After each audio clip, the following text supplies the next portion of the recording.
man. I got family out this bitch, man. I got brothers out this bitch. I got to protect somebody trying to run up on us. We lacking. What we're going to do? Fight a nigga with a machine gun? Now we're going to bust your ass. We'll cut your head out and bring it back to the Lord, man. UPK shit, man. Hey, man.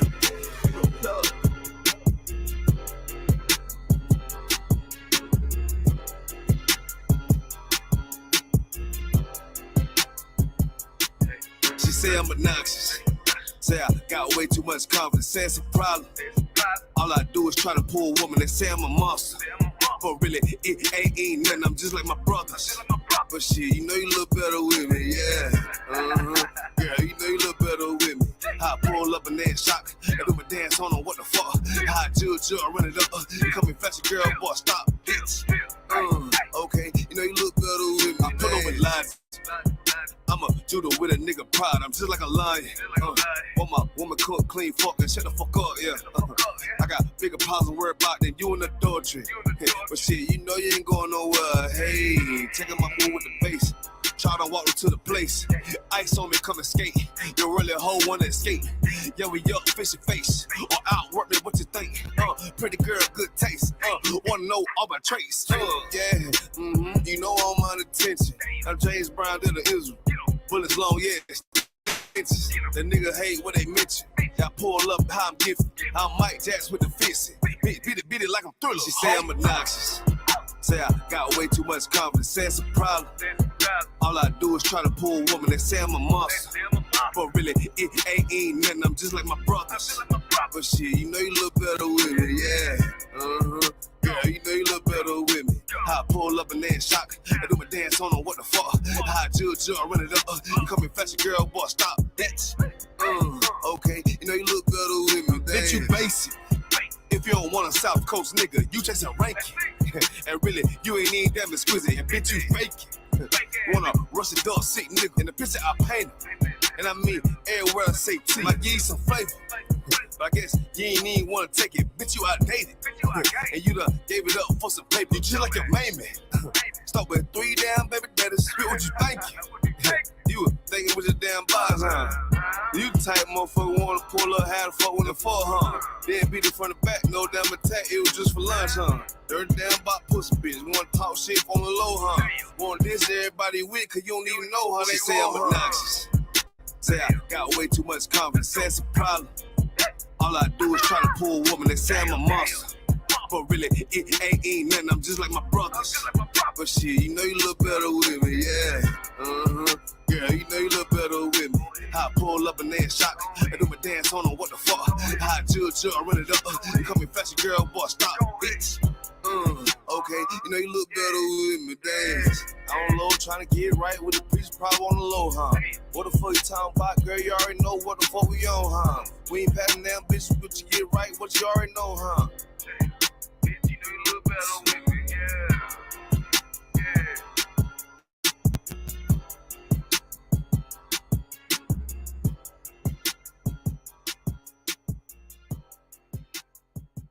Backstage.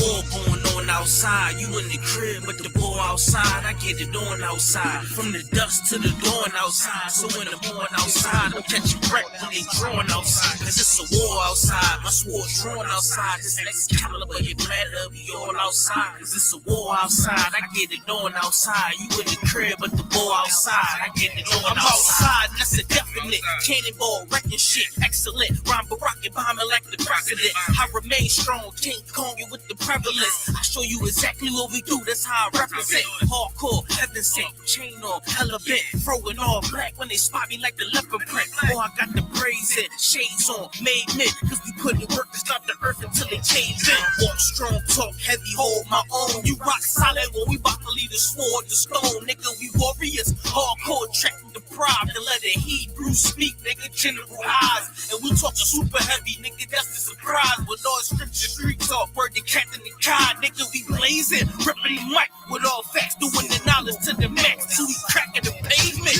U.P.K, out of one West Harlem, nigga. We spring forward and they falling like it's Harlem, nigga. Talking to all them niggas born in the mud. If you ain't feeling this, you call them plugged, and that's real. Oh, I get it, cat tie, or they not of my kind. I get the order that is handled kind, not the one kind, without a doubt in my mind. I'm finna stop and recline. Anybody that come against us, they should probably resign. It's a war going on outside, no man is safe from. I hate these niggas throwing shots, but can they take some? Christ says, sell out your garments to get a sword now. I'ma go and sell off these polos to get a full pound. Damn sure ain't started the war, but I'ma end it, cause the spiritual war could turn carnal any minute. I remember riding back in the days, window was tinted, but Salaki, I'm done with that carnal shit, I repented. And they bomb-proof the booth every time I'm about to go win it. You ain't know this shit, I live for this truth, and I'ma defend it. And I get my second wind just as soon these niggas get winded. It's a war going on outside.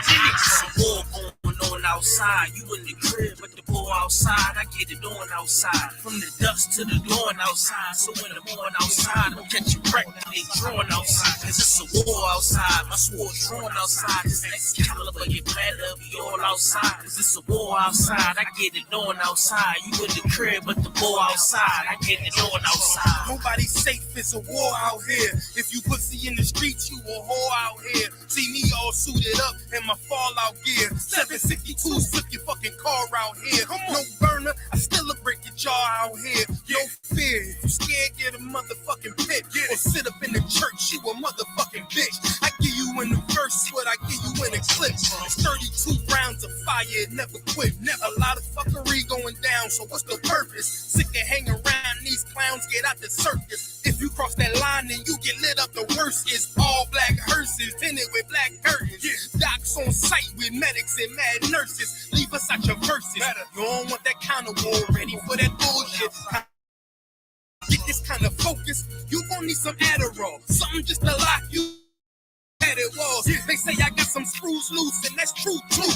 Don't let me let them wolves through like it's a full moon. It's like I transform the booth to a war room. Come up with a strategy, maximizing your calories. Courage of King David, battling like the Maccabees. Find out who you think that nigga ought to him casually. Then proceed to bar his life away rapidly. Take a knee for your majesty, take it to hate it savagely. I try leaving rap alone, but I guess that this had to be. Keep you grounded like gravity in the field, but it's amity. Horror, I see calamities. You up for my family. Mumble rappers be mad at me. Fuck them up in they faculty. They words sweet, sit in they mouth and causing cavities. Yeah, it's a war. None of you suckers worry. It's a war going on outside. You in the crib, but the war outside. I get it on outside. From the dust to the dawn outside. So when I'm on outside, I'm catching wreck when they drawn outside. Cause it's a war outside. My sword drawn outside. This Excalibur, get mad up, be all outside. Cause it's a war outside. I get it on outside. You in the crib, but the war outside, I get it on outside.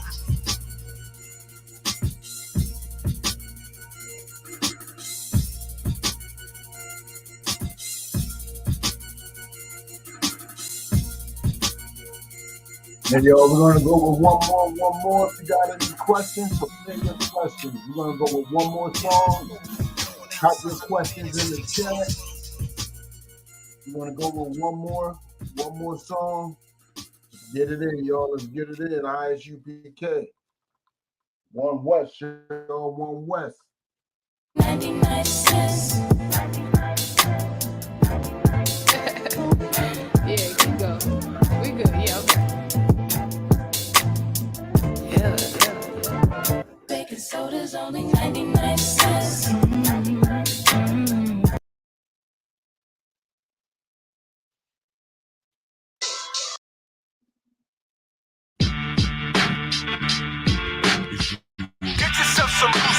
Grow you a pig. Remember when you had to be credible just to rap. Creeping through the block, drop top, moving. Say the last real niggas that are in jail. That's bullshit. They in U.P.K. and we living well. Real nigga. Keep it real, nigga.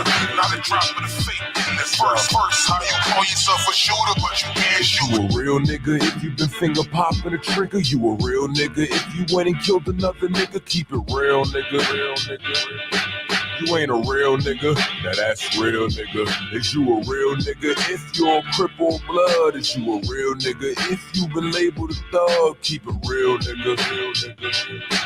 You ain't a real nigga, now that's real. Who gave you niggas a mic? Supported all the bullshit that you write. Rapping about things you never done in your life. Call me a hater just cause I ain't falling victim to hype. And your catalog be playing in my stereo light. Cause the only thing y'all promoting is stereotypes. You niggas rap about racks or loud packs, or that you bust straps first, don't buck back, or how you pump crack. Maybe fuck a few hood rats and only kill blacks. Yo, my nigga, what good's that?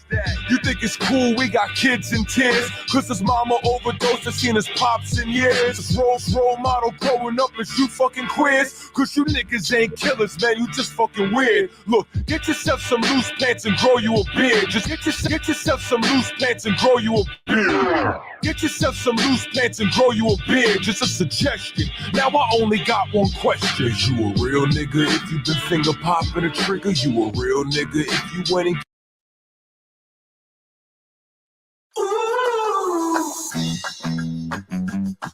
Block, you know, I ain't got you to be singing.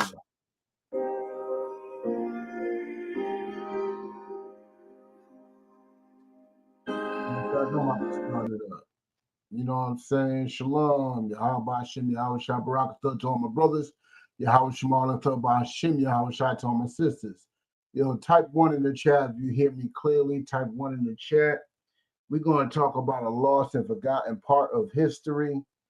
Today is Monday history class, and you know I'm not the biggest history buff, but I do try. You know what I'm saying? I do try to, you know, learn a little something that happened in the past. And when I learned this, I was a little starstruck. I was a little amazed. I was a little in awe, like, wow, I didn't know we had to go through all this.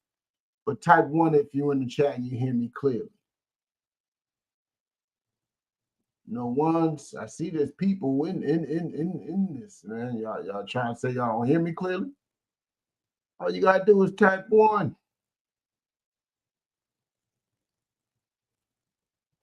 Cool.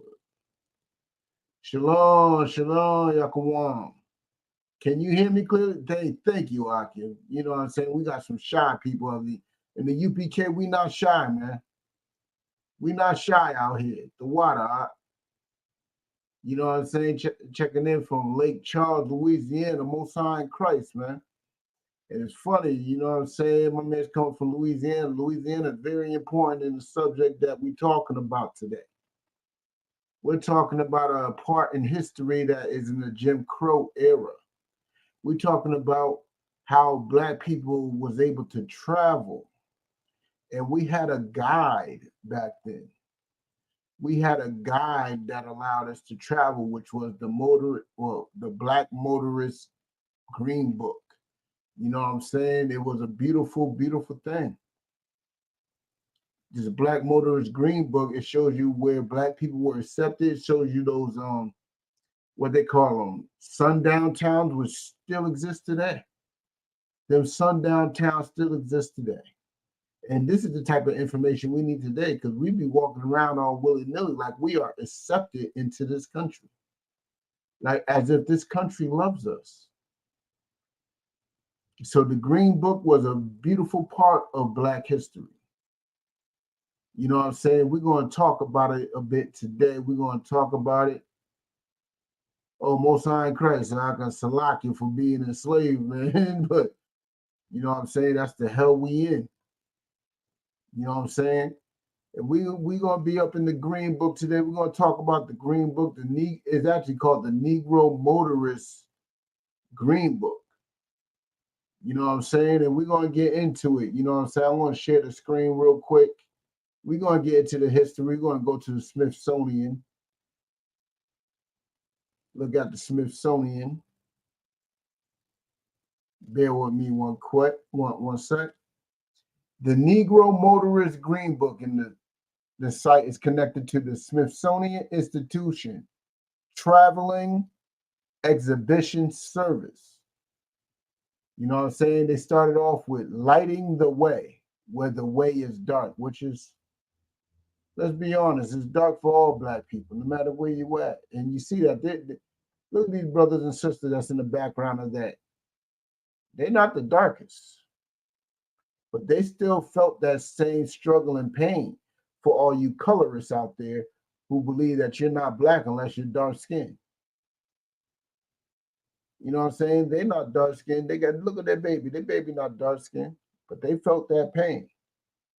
Let's continue. Outdoor photo of mother, father, and child standing by a car. Standing by a car. That's the little height. All right. 1948 through 1970s. Reverend Henry Clay Anderson. Collection of the Smithsonian National Museum of African American History and Culture. Smithsonian National Museum of African American History and Culture. That's where the picture came from. I don't know why they repeated it twice. That was kind of weird to me too. The Negro Motorist Green Book exhibition. I want y'all to pay attention to something, which is something that we got to learn today.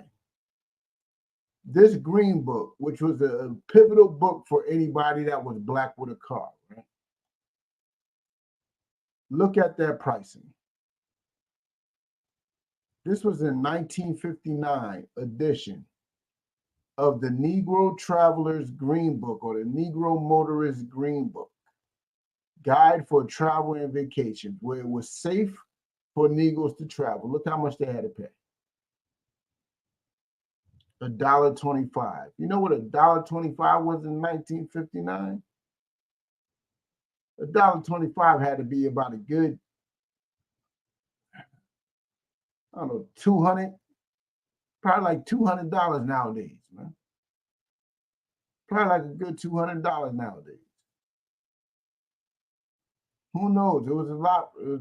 It may sound little to us nowadays, but back then, $1.25 was something.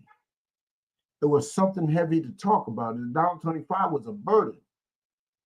So it cost you a burden, an arm and a leg, just for your family to travel safely. You know what I'm saying? The exhibition. This is talking about the exhibition inside the Smithsonian, museum. And we're going to get into the history too. But let's talk about the exhibition. The exhibition. The Negro Motorist Green Book, an exhibition developed by the Smithsonian Institution Travel and Exhibition Service, aka SITES, in collaboration with award-winning author, photographer, and cultural documentarian Candace C. Taylor, offers an immersive look at the reality of travel for African Americans in the mid-century of America, and how the annual guide served as an indispensable resource. That $1.25 they spent was indispensable resource for the nation's rising African American middle class and evidence of a vibrant business class. So this book was not just important for the average traveler, but it told the world how much Black people was growing in this country. You know what I'm saying? Now we're going to go to the Compass part. We're going to look at the Compass exhibition. Compass. When you traveled with the Green Book, you found community wherever you went. Y'all see the beauty in that? Do y'all see the beauty in that? No matter where you traveled as a Black man, you found the community that was accepting for you. How easy is that to do nowadays? How easy is that to do? That is a weird looking compass. There is no east on this compass. It's very weird. But how hard is it to find a place where you are accepted today? It's virtually impossible. Let's continue. Salaki.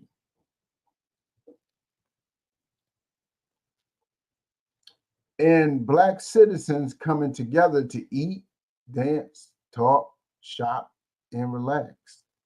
So this book brought you to all the restaurants, all the hotels, all the clubs and the juke joints and the place for Black people to chill and relax and shop. It brought you to all the places where black people were flourishing. Let me tell you something.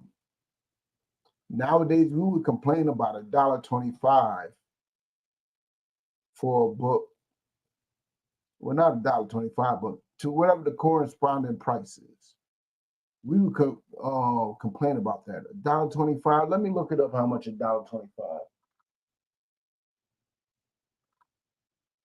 I'm going to look it up. I ain't just going to guess what $1.25 is. $1.25 in the 1950s equals what today?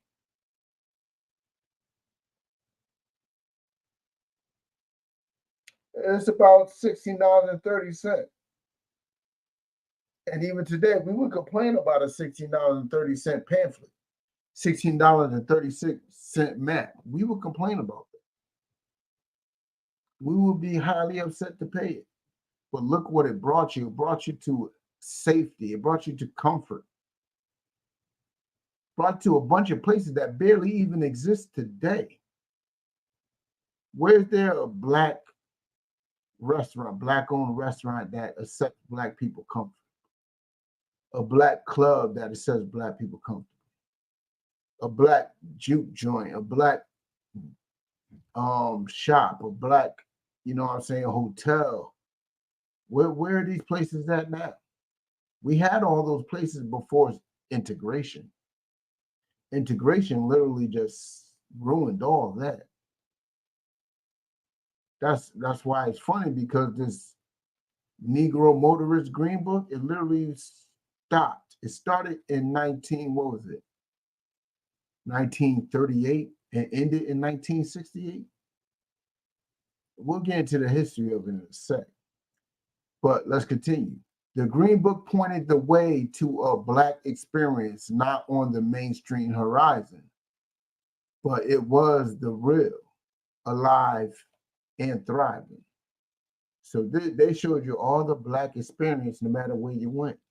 It showed you the black safety. Click a direction to learn more. Oh, let's click a direction. Let's go to north. That's why the joint is weird looking.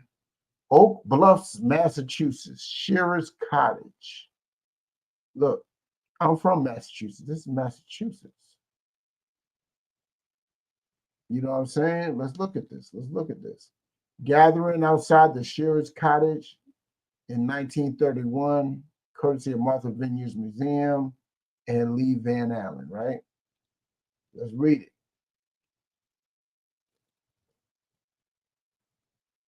Bird's eye view of West 12th Street. Oh, no, that's image credit. All right. They just showed you one thing. Okay, just Shearer's Cottage. Let's keep on clicking it. Shearer's Cottage, which is still around. You know, I heard about it. Idlewild in Michigan. You know, they even made a movie about Idlewild. Bronzeville in Chicago. Bronzeville in Chicago. That was a black community. Look at all those black people at that black restaurant with nothing to worry about. Nothing to worry about. Robbins Airport. We had our own airport. We had our own airport. Let's look at what it says at the bottom. All colored. You know what I'm saying? Nothing but black and Hispanic pilots. You know what I'm saying? It's just a beautiful thing. We ain't gonna see nothing like that. We ain't got that today. A black airport. Wow. The Savoy in Harlem. We all know about that. Small's Paradise in Harlem. That was another club. Lennox Lounge in Harlem, another famous club. You know what I'm saying? Let's look at another spot. Let's look at another spot. Let's go back to the compass. Let's check out the South. Let's check out the South. You got Charlie's Place in Myrtle Beach, South Carolina. See, I've been here about Myrtle Beach all my life. Never actually been to Myrtle Beach. But Myrtle Beach been just screaming out, this is a black place since I was a little kid. You know what I'm saying? And look at this. They had their own little restaurants too. Dookie Chase in New Orleans. Alberta's Hotel and Snack Shop in Springfield, Missouri. I don't know how that counts as the South, but hey, they call it the South. Carr's Beach, Chesapeake Bay, Maryland. That is definitely not the South. Hooger Brooks Funeral Home. Oh, yeah.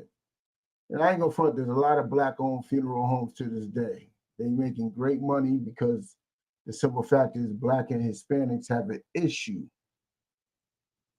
with loving each other. Atlantic Beach in Myrtle Beach. Wow, the whole beach was Black-owned? Whatever knew. A.G. Gaston Motel in Birmingham, Alabama. Virginia Key Beach Park in Miami, Florida. Motel Simbeth in Columbia, South Carolina. The Benmore Hotel in Montgomery, Alabama. Malden Brothers Barbershop in Montgomery, Alabama. You know what I'm saying? That's dope. About as dope as it gets. Now let's try the West. I ain't gonna leave the West out. You know what I'm saying? The West is where it's best. I understand. What we got here? Threat Filling Station or Threat Filling Station. That means we had our own gas stations. You know what I'm saying? Imagine not pumping out a Shell or a BP. We had Threat. Threat Filling Station wasn't listed in the Green Book, but this Black family-owned gas station served Route 66 motorists from 1915 to the 1950s. A Black-owned gas station. Where's that today? Know why you can't find it today? You got to thank Martin Luther King. You got to thank your king. You got to thank him. Because once we became integrated, we didn't think it was worthy of us to give our money to other Black companies. We thought it was beneath us. Look, I get my gas from a white gas company. We thought we were better than that. Now look, now we don't have nothing. So everybody, say thank you, MLK. Say thank you. You know what I'm saying? Say thank you to MLK for his nonsense. You know what I'm saying? Let's continue with it. We got Murray's Dude Ranch. We had a Dude Ranch. I don't even know what a Dude Ranch is. In Victorville, California. They got the picture of this sister in ebony. I guess there was horses in California. I heard rumors of Black people being the original cowboys. So it makes sense why we would have a Dude Ranch. You know what I'm saying? In 1947, we had Murray's Dude Ranch. You got the beautiful sister, you know what I'm saying, modeling with some horse, man. Only like we can. Let's continue. Jack's Basket Room in Los Angeles, California. Let's give it up to Jack's Basket Room. Look, they got the band up there. You know, they look at them. They look like they're having a good time. They look like they're having a good time. I ain't gonna front. The biggest hip hop club in the Boston area is called the Middle East. It's not owned by Black people. We got to go to another place to experience us, to enjoy our own company. And that's where Martin Luther King has gotten us. That's where politics between the Democrats and Republicans have gotten us. If we just minded our business and let the Democrats and Republicans fight it out on their own, and focus on loving each other and not trying to be like them and try to get what they have, and we would be a whole lot better off. We would be a whole lot better off.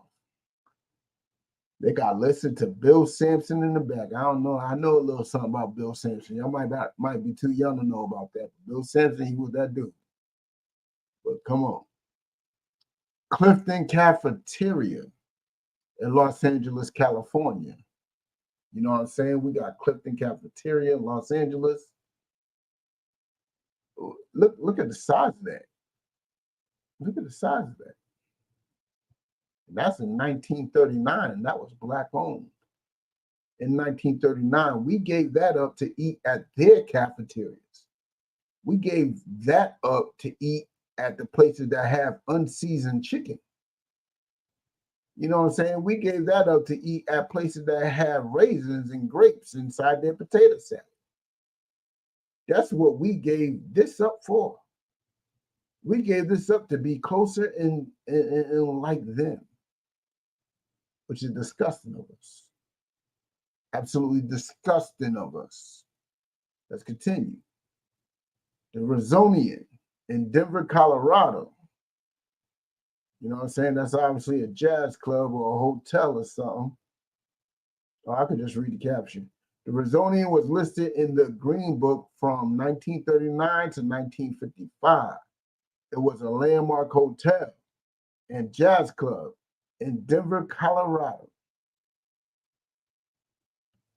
The Dunbar Motel, Los Angeles, California. This is how the Dunbar looked in 1987, well after the Green Book. The Ambassador Hotel in Los Angeles, California. Look, we owned hotels, man. Right now, we shuffling and arguing about getting into the Hilton and all this other stuff, the W1 stuff. Like, look, we had our own. Imagine having a Passover at a Black-owned hotel. All the UPK in a Black-owned hotel. All the Black, Hispanic, and Natives in Black-owned hotels. Giving them our business instead of giving our oppressor our business. Giving our own people our money instead of giving our enemy our money. This is a beautiful thing. But due to history, we have only one person to blame. Look, this exact picture is at Nat King Cole anniversary, Los Angeles, 1962. There's a Nat King Cole celebration. You know who Nat King Cole is. You better do some research on your music. Nat King Cole was that dude. He had a daughter who became that, you know, that B-I-T-C-H, no lie. He had a daughter that was no joke. Natalie was fine and could sing. You know what I'm saying? Let's continue. Gates Barbecue. Like, look, I ain't gonna lie. Out here in Boston, there's no Black barbecue spots. We got barbecue spots. And I ain't gonna lie, they're not that bad. They're not the worst, they're not the best. You know what I'm saying? But we don't have no Black barbecue spots in Boston. I'm pretty sure you might have quite a bit in the South. But up here in the North, nah, we don't. You might have a few in Missouri and Kansas City itself. But look at Gates. With his family, he got his son, got his daughter, his wife up in the picture. Old Kentucky barbecue. Oh, man. He bring Kentucky barbecue to Missouri. Oh, man. Surprised he survived. You know what I'm saying? That's it for that. Let's go to share your story. Let's hear a few people's stories about this Green Book. You know what I'm saying? Look at all those sisters right there. Let's hear the stories. The legacy of the Green Book lives on today. Documenting stories is as important as ever. Help chronicle the rich oral history of the Green Book by sharing a personal story, a story of someone you know, or a story of a business advertised in the Green Book. How to submit. Blah, blah, blah, blah, blah, blah, blah, blah. All right, we got a featured stories. Here we go. All right, we got this right here. This is a retweet. The Smithsonian said, "I'm not the only one with family memories of the Green Book. Did your family members use it?"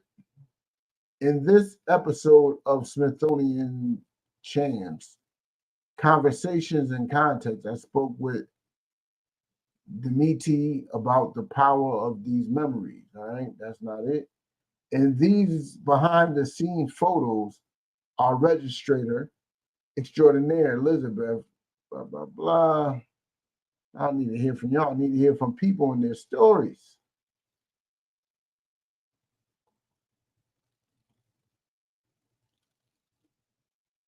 Here we go. I got some Lonnie Butch right here. Let's hear from Lonnie. That's the cover of one of the books back in 1941. You know what I'm saying? But let's hear. I remember my dad's copy of the Green Book and wish I still had it from 1936 to 1966. The Green Book allowed African Americans to navigate a segregated and often hostile landscape, avoiding discrimination and danger on road trips for business and pleasure. And that's a beautiful thing. That's the whole point of it. Because sundown towns are real to this day. Sundown towns are real to this day. You end up being stuck in some sundown town, you end up in jail or worse. You end up in jail or worse. You know what I'm saying? Let's see if we got anything else. I ain't gonna go through all that. I wish there was more stories. You know what I'm saying? But let's go into the Wikipedia. Get into a little bit of the history of it. The Negro Motorist Green Book, also the Negro Traveler's Green Book, or just the Green Book, was a guidebook for African American road trippers. It was founded by Victor Hugo Green, which must be remembered. You must remember Victor Hugo Green. Let's go into Victor Hugo Green. Let's see it. Was an American postal employee. This man was a mailman and travel writer from Harlem, New York City. Best known for developing the writings for what became known as the Green Book, a travel guide for African Americans. So basically, they just told us everything we know. So let me press his name and get some little deep history right. Let's understand this man's up and coming up. During the time the book was published, choices of lodging, restaurants, and even gas stations were limited for Black people in many places. See, look, understand this. As you're traveling as a Black person and you're running low on gas, you couldn't get gas anywhere you wanted. Your money wasn't good everywhere. Think about that. Your money wasn't good everywhere. And then our enemy thought to themselves, like, yo, this is money. This is money that we're passing up on. So we need to accept their money. We don't have to accept them, but let's accept their money. And that's where Martin Luther King comes into play. Martin Luther King comes into the play, and our money is all of a sudden good to them. You know why? Because we're giving our money to them instead of each other. Listen, we couldn't go to hotels. We couldn't go to every restaurant. We couldn't go to every gas station. We couldn't go to every club. We only had each other. So we developed businesses on our own and enjoyed them with each other. That's what that man developed right there. Let's continue. Both in the southern United States and also outside this region. The book was first published as the Negro Motorist Green Book and later as the Negro Traveler's Green Book. Like, I don't understand why motorist and traveler changed and not the Negro, but hey, that's what it was. The books were published from 1936 to 1966. So I was off by 2 years. It was 1936, not 1938. All right. He printed 15,000 copies each year. So it was an exclusive thing. In the 1930s, Green began his work by compiling data on stores, motels, and gas stations in the New York City area that welcomed Black travelers, and published his first guide in 1936. So this started in New York. You know what I'm saying? This all started in New York. Let's get with it. Let's get to a little more about it. Let's get into this man's life. Hold on, let's finish this up. Green's guide was so popular that he immediately began to expand its coverage the next year to other U.S. destinations, adding hotels, restaurants as well. After retiring from the Postal Service, Green continued to work on updating issues of the Green Book. In addition, he developed the related travel agency business he had established in 1947. So this brother had a book to help brothers travel, and he was a traveling agent. So he had connections. He knew where the businesses were. He had relationships with these businesses. And it's funny how his business collapsed during the integration era. You know what I'm saying? During the integration era. Right? That brother did a mighty work. He did a mighty work. You know what I'm saying? But let's bring it back to the Green Book itself.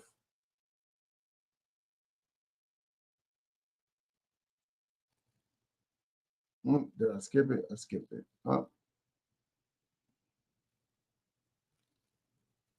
An African-American New York City postal worker who published it annually from 1936 to 1966.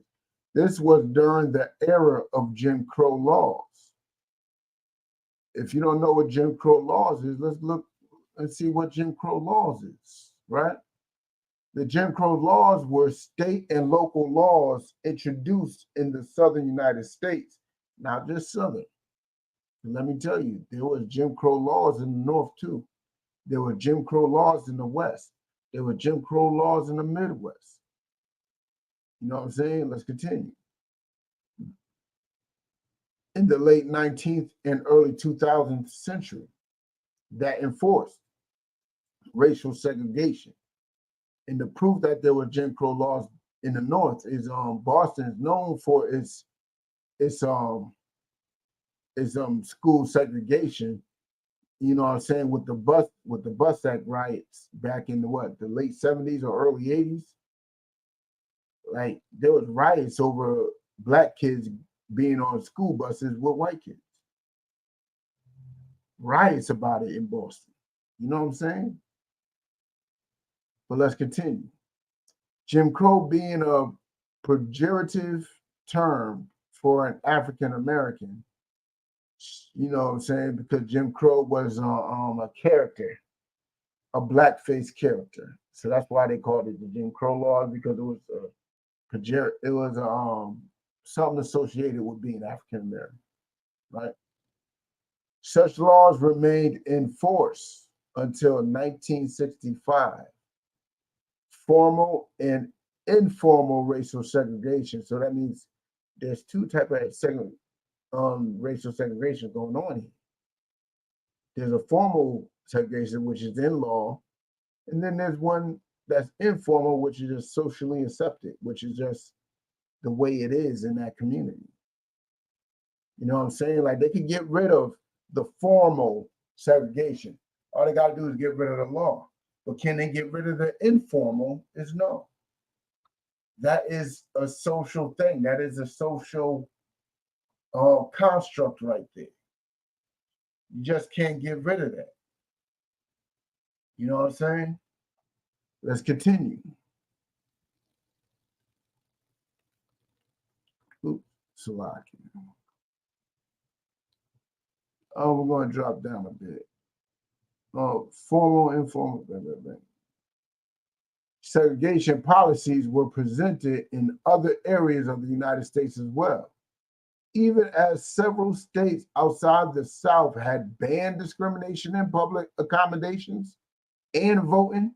See, I told y'all, before that Voting Act in 1968, I believe it was, we were allowed to vote way before then. We've been allowed to vote since the 1800s, since like 1880 something. We've been allowed to vote way back then. What happened in the 60s was having us vote without them interfering, which still isn't enforced because they still interfere on your so-called black vote, which let me tell you something, I'm not in support of voting. I am fully against it. I believe black people should not vote at all. It has not been proven beneficial for us to vote. You know what I'm saying? If you got any questions, you can type them on in. If you doubt what I'm saying, just type it on in. I will accommodate you with the best answer I can, or I will find somebody who knows the answer and can answer it to your satisfaction. You know what I'm saying? But let me continue. Right? Southern laws were enacted by white-dominated state legislators, which there are still white-dominated state legislators today. Redeemers to disenfranchise and remove political and economic gains made by African Americans during the Reconstruction era. So you hear this, which is not true.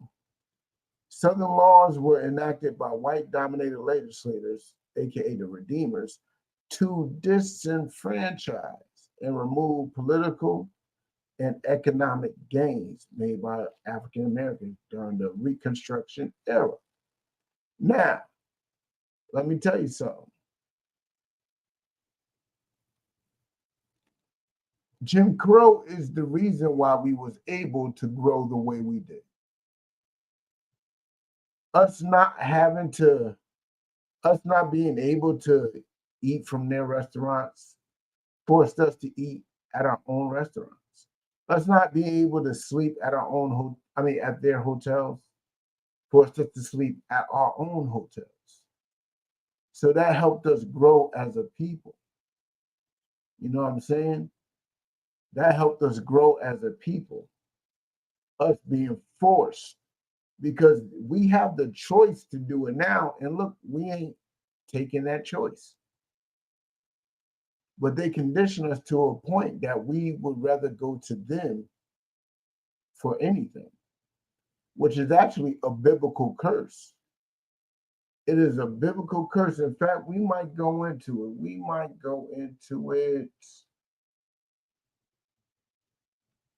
Let's go into it. Hold on, Salah. Bear with me one sec.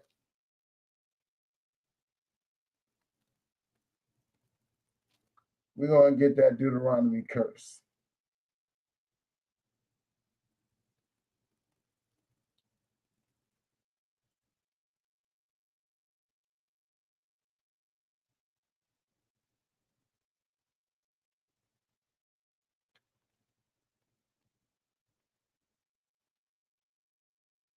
There it is, Deuteronomy chapter 28, verse 48. Let's start at 47. Because thou servest not the Lord thy God with joyfulness and with gladness of heart for the abundance of all things, because we wasn't able to follow these law, statutes, and commandments and come together and love each other and do it as he wanted us to do it. Us in the Jim Crow era is how he wanted us to do it. He wanted us to depend on each other, to love each other. That's the way the Most High wanted it. That's how he wanted it. He wanted us to look at each other, love each other, look out for each other, marry each other. You know what I'm saying? That's how he wanted it. But since we wasn't able to do that, well, let's see what happens. Verse 48. Therefore shalt thou serve thine enemies, which the Lord shall send against thee in hunger and in thirst and in nakedness and in want of all things. And he shall, look, we got to go to our enemies now for the want of all things. We got to go to them to stay at their hotels. We got to go to them to party at their clubs. We got to go to them if we need some gas in our car. We got to go to them for the want of all things. That's because we didn't want to go to each other. We felt it made us better. It made us stronger to go to them, which is sad within itself.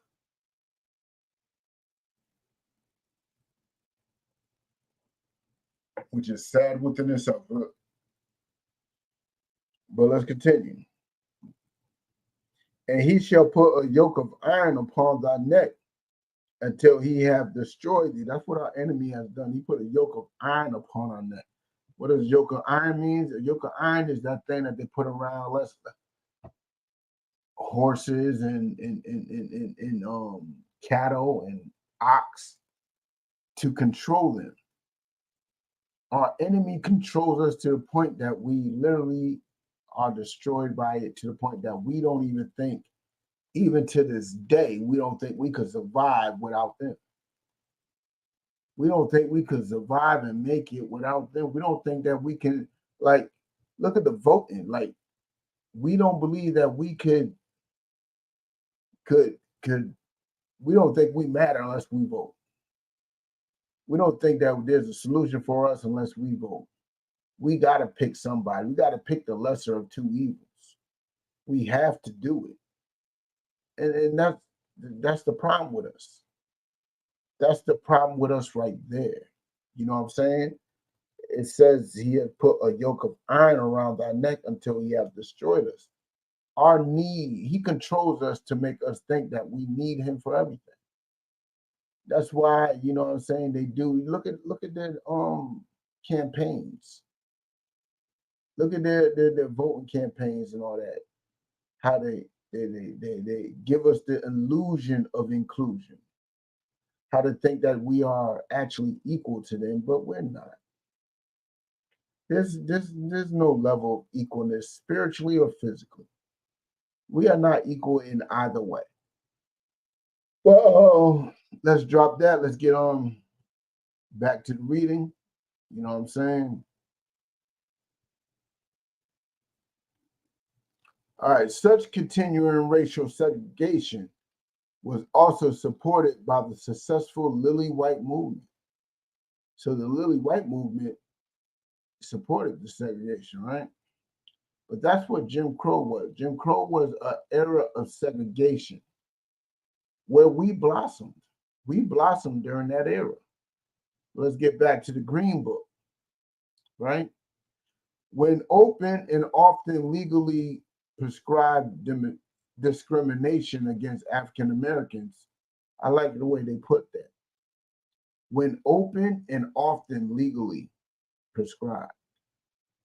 That means it was literally legal, okay, or was legally a solution to to discriminate against us, right? Especially in other non-whites was widespread. So not just us, our Hispanic brothers and sisters and our Native brothers and sisters. They are our brothers and sisters, despite what you colorists and FBA and ADOS cats believe. Blacks, Hispanic, and Natives are literally one family. We only know each other's pain. You know what I'm saying? But let's continue.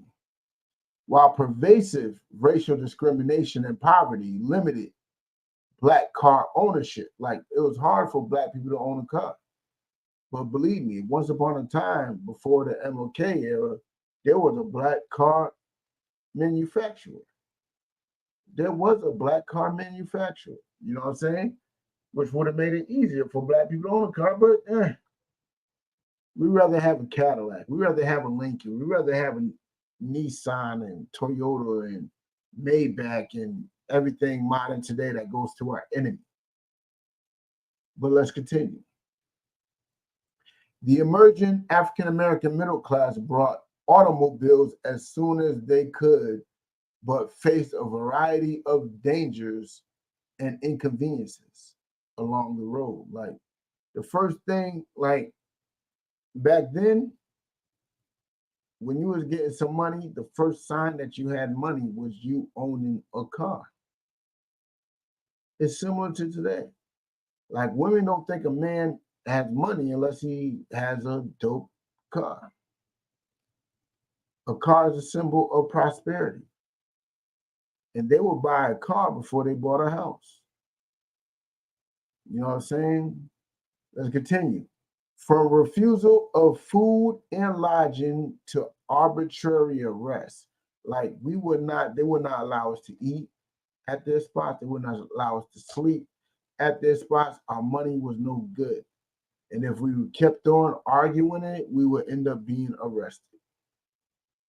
In the South, these dangers were particularly severe where Black motorists risked harassment, physical violence, or even murder for minor infractions or for being in predominantly white areas. You got murdered just for being in a predominantly white area. But y'all want to integrate with them? Y'all talk about how our ancestors fight for voting. We have ancestors that died for being in their neighborhoods. We have ancestors that died for just them lying on us. Remember, Emmett Till was lied on. He didn't even whistle at that. Like, the lie was he whistled at her, which basically hitting on her. So you were murdered for just the thought of hitting on a white woman. But now y'all rather just date them. Y'all rather date them, and that's absolutely disgusting. It's madness. Knowing that your ancestors, your fathers, your grandfathers were beaten, imprisoned, and murdered for even whistling at them. And y'all think they're worthy to be with you? May the Lord be with you. May the Lord be with you. You know what I'm saying? Let's continue. In some cases, African-American travelers who got lost or sought lodging off the beaten path were killed. Right? Just for looking for a place to rest your head off the beaten paths. That means not in the main area. You in the cut. You were killed with little to no investigation by local authorities. In response, Green wrote his guide to service in places relatively friendly to African Americans. Eventually, he also founded a travel agency. Like, listen, that's why that book was started.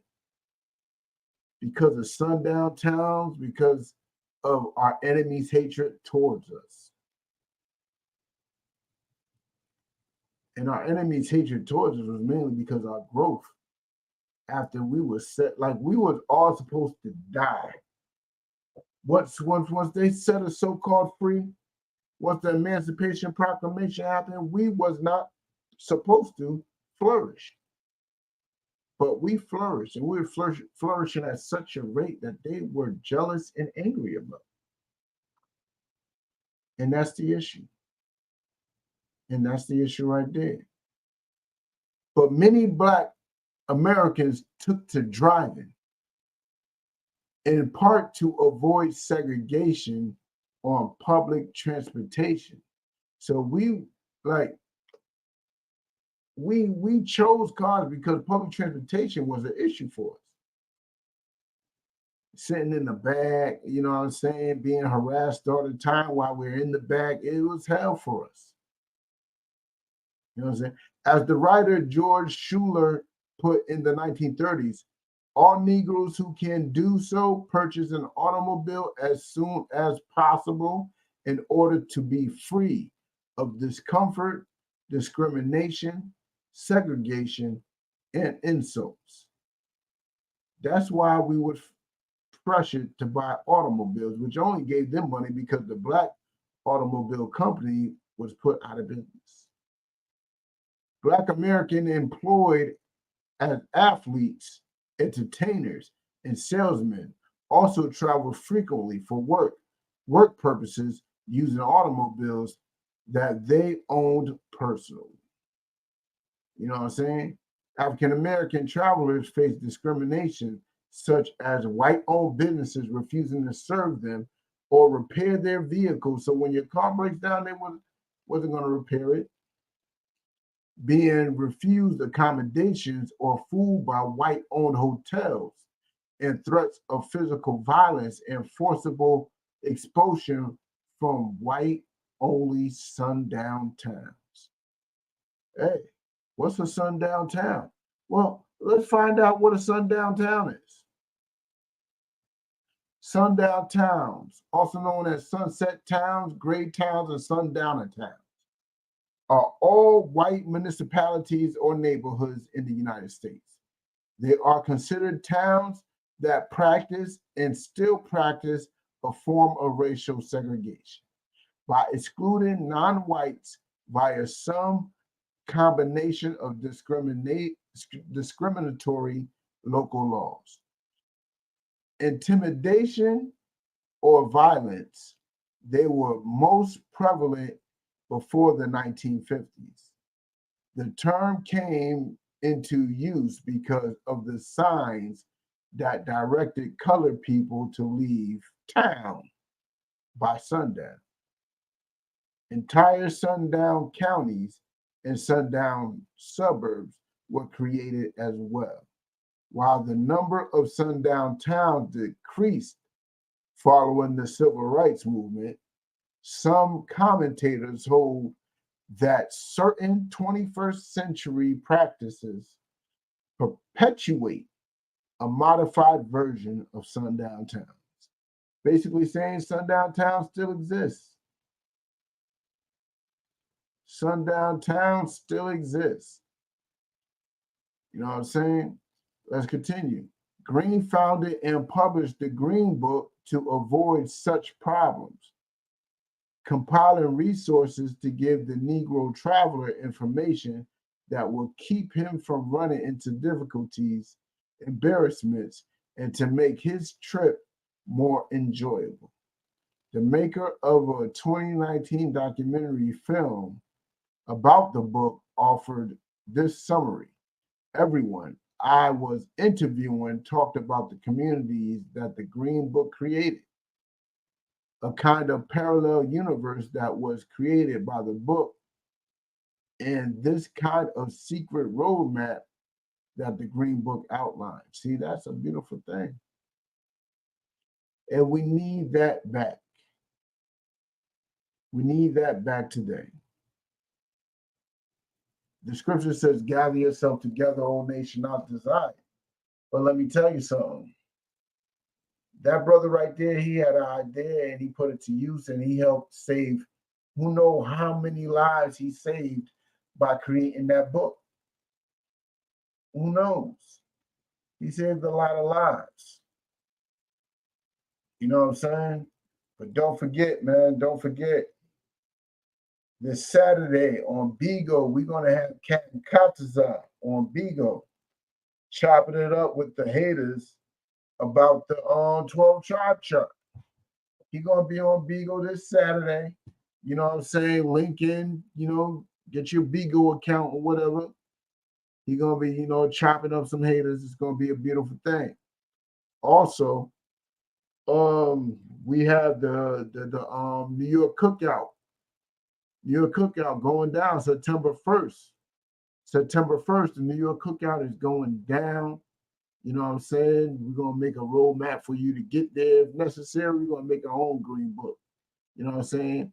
And we're going to be having a breakdancing competition because what they did in the Olympics was a shame, an insult to all Black and Hispanics and Natives. All Black, Hispanic, and Natives should be insulted by what happened at the Olympics. That was literally a spit in our face.